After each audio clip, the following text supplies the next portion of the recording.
Que la paz del Señor esté con cada uno de ustedes. Mi nombre es Aparicio Linares con un tema más para Rincón de Apologética Católica. En esta ocasión estaremos hablando sobre un tema que en algunas ocasiones algunos cristianos católicos también entran en trascendencia o en disputas, que es si Jesús es el Mesías esperado por los judíos o según las Escrituras. Eso es lo que estaremos tratando en esta ocasión, en este tema. El nombre de Jesús no era el judío Mesías que se esperaba, sino que era un hombre que tuvo más una oportunidad política. Pero hoy en esta ocasión iremos a la luz de la Escritura, planteando algunas situaciones que demostrarán que Jesús es el Mesías según las Escrituras y también el planteamiento que tenían los judíos acerca del Mesías. Primeramente, ¿qué significa Mesías? En hebreo significa ungido. La palabra griega corresponde a Christos. Los israelitas ungían a sus reyes y más tarde a sus sumos sacerdotes. Poco a poco pasaron a esperar a alguien ungido de modo muy especial al Mesías, es decir, al Cristo. La comunidad cristiana ve en Jesús de Nazaret al Mesías esperado y por eso lo llama Cristo. En otras palabras, ungido, Mesías, Cristo. Puede significar lo mismo. El simbolismo de la unción es muy bonito. Como un óleo fortifica, sana, impermeabiliza. Nada debe enflaquecer o corromper a este ungido. Su vida tiene que ser agradable al Señor, como el perfume del óleo. Ahora bien, esto nos lleva a la interrogante: ¿por qué los judíos no reconocen a Jesús como el Mesías? Eso explicaremos en esta ocasión poco a poco, detallando desde las Escrituras los aspectos que debía de cumplir el ungido. Antes que nada tenemos que tener presente que los judíos tenían una imagen de lo que esperaban que iba a ser el Mesías. Tomando en cuenta solo algunos pasajes, principalmente aquellos que lo colocaban como un libertador poderoso, obviando aquellos pasajes donde el Mesías se presentaba como un cordero manso que es llamado a degollar. Los judíos esperaban de esa manera de que fuera un rey que llegase a liberarlos. Ellos tenían idealizado eso principalmente porque esperaban que fueran liberados del Imperio Romano. Por tanto, esperaban que se presentara con gran ejército, que sometiera a aquellos que de una u otra forma los tenía esclavizados. Pero resulta de que no era eso lo que las Escrituras planteaban, sino que planteaban a un rey que venía a libertar al hombre, no de la esclavitud humana, sino de la esclavitud espiritual que muchos de nosotros aún tenemos y que necesitamos que Jesús nos libere. Por lo tanto, en ese sentido, ellos buscaban aquellos pasajes que mostraban a Jesús como el Rey poderoso y no como ese oveja que iba, ese cordero que se presenta para ser sacrificado. Tenemos que tener en cuenta ese pequeño aspecto. Entonces ellos tomaron ese tipo de pasaje y vamos a explicar algunos de ellos y nos vamos a dar cuenta que aún así se aplican a Jesús. Pero antes de nada tenemos que buscar en nuestras Biblias el Salmo 22, que es considerado uno de los salmos mesiánicos y que lo encontramos en un pasaje que vive Jesús en el Gólgota, en el Calvario.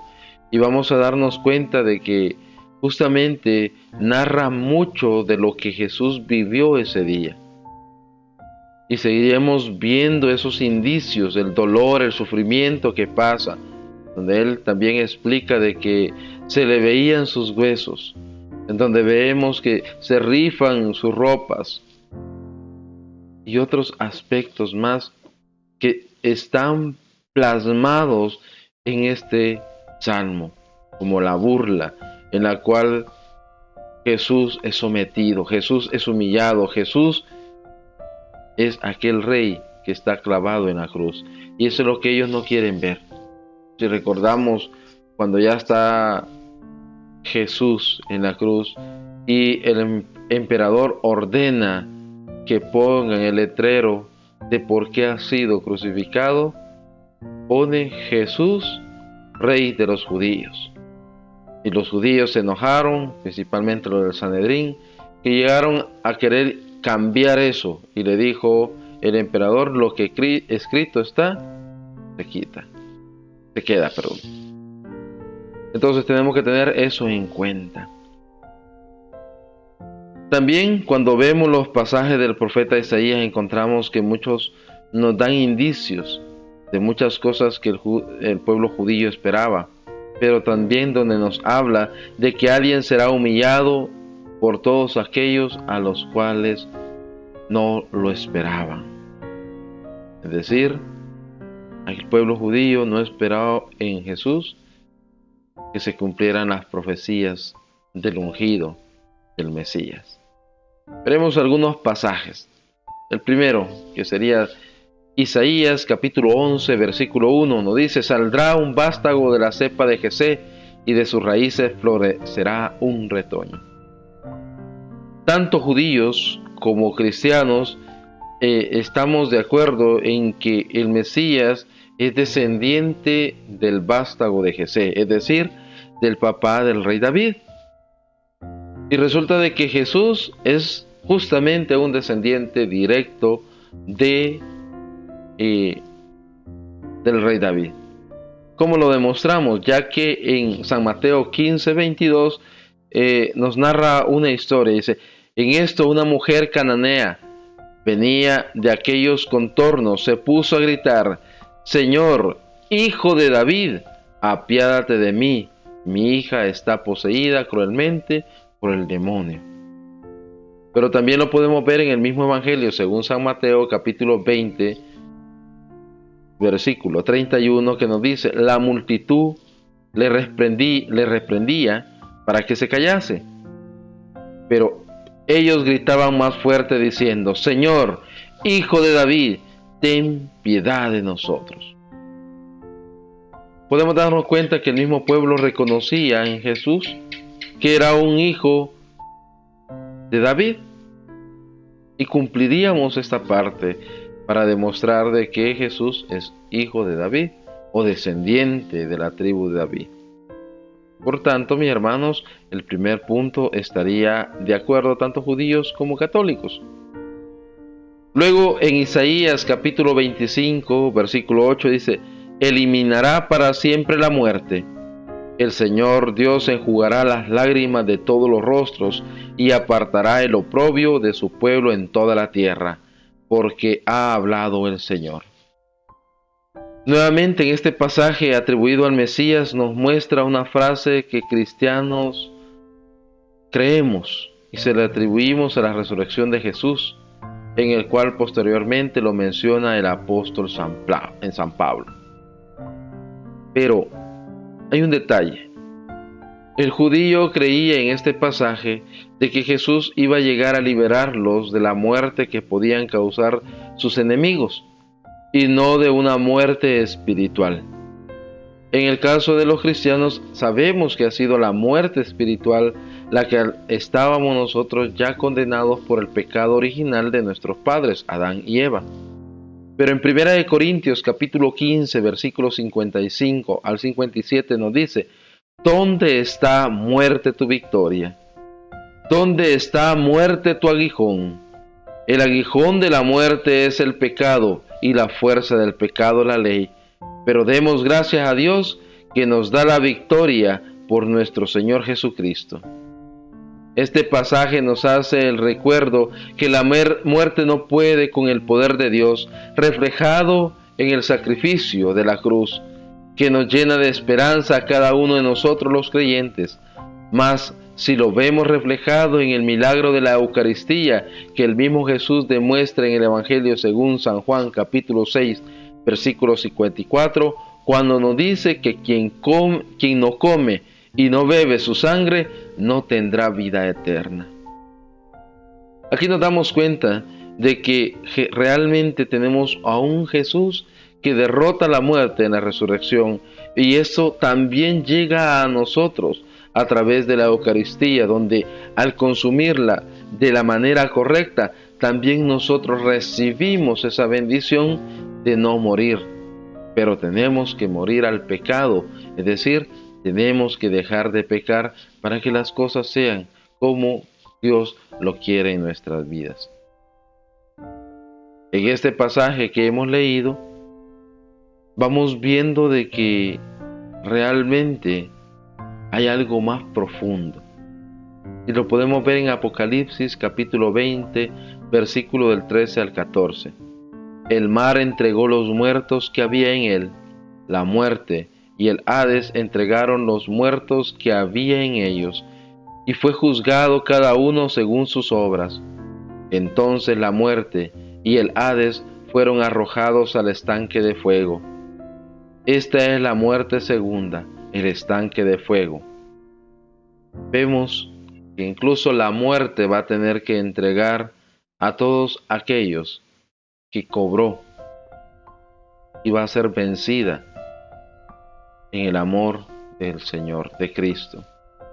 Volvemos a ver que Jesucristo sí vence la muerte, y la muerte ya no tiene poder sobre aquellos que creen en Jesucristo, y estamos esperando una mejor vida. El profeta Jeremías también nos va a decir en el capítulo 31, versículo 33, sino que esta será la alianza que pactaré con la casa de Israel. Después de aquellos días, oráculo del Señor, pondré mi ley en su pecho y la escribiré en su corazón, y yo seré su Dios y ellos serán mi pueblo. Con esta profecía, el pueblo judío esperaba la comprensión y el cumplimiento de toda la Torá. La Torá, hay que recordar que son los primeros 5 libros de la Biblia: Génesis, Éxodo, Levítico, Números y Deuteronomios. Y de esta manera poder alcanzar la gloria de Dios. Los cristianos encontramos en estas palabras la explicación plena de la palabra de Dios, la cual Jesús resume en un mandamiento nuevo. Y lo podemos encontrar en el Evangelio según San Mateo, capítulo 22, versículo del 36 al 40. Maestro, ¿cuál es el mandamiento principal de la ley? Él le respondió: amarás al Señor tu Dios con todo tu corazón, con toda tu alma y con toda tu mente. Este es el mayor y el primer mandamiento. El segundo es como este: amarás a tu prójimo como a ti mismo. De estos 2 mandamientos depende toda la ley y los profetas. Este mandamiento, que es el mandamiento del amor que Jesús nos pide que nosotros vivamos, es el resumen de toda la Escritura. Y de aquí depende todo lo demás. Al irla comprendiendo, al irla estudiando, nos daremos cuenta de esto. Pero realmente se tiene que escribir la ley en el corazón mismo del hombre.